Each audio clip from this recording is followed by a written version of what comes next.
Be informed. Be alert. The information you need to know about COVID-19 vaccine.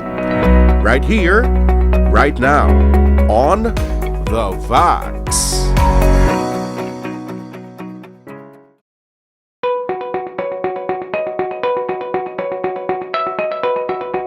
Some would develop the effects, adverse reactions, because of this reactogenicity part, no, wherein the person, ang vaccine rather has this adjuvant, no, na component that will help also enhance the effect of the vaccine, no. So it's usually this component, yung adjuvant, connected or attached to the vaccine, which the person would react to, and that is what we call reactogenicity. So may local reaction, like may ara siyang pain or tenderness when you touch the area, masakit, and then naga-redness sometimes, no, local reaction. And if that local response na ma-produce ang body, mga inflammatory markers, inflammatory mga substances, for example, goes to the bloodstream, the reaction becomes systemic.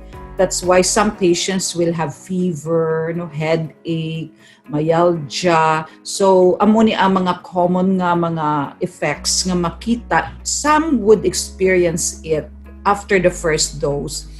Many would experience it after the second dose. So kung may ara ka nga severe reactions, may mga tao gid siya nga nag-develop, for example, anaphylactic shock, where this is the severe type of reactions nga nag-cause siya mga nubo blood pressure niya, nag-confusion, no?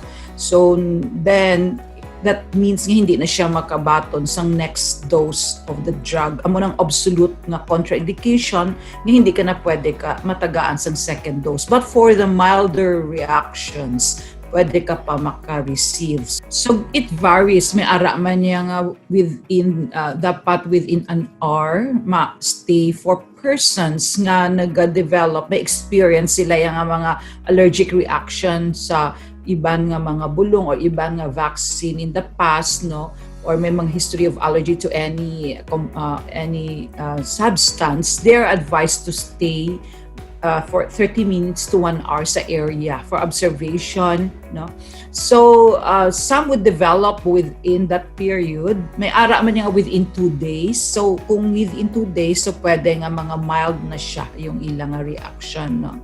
So galain-lain man siya kada tao, but it's always advised na for them to observe whatever reactions that they have also.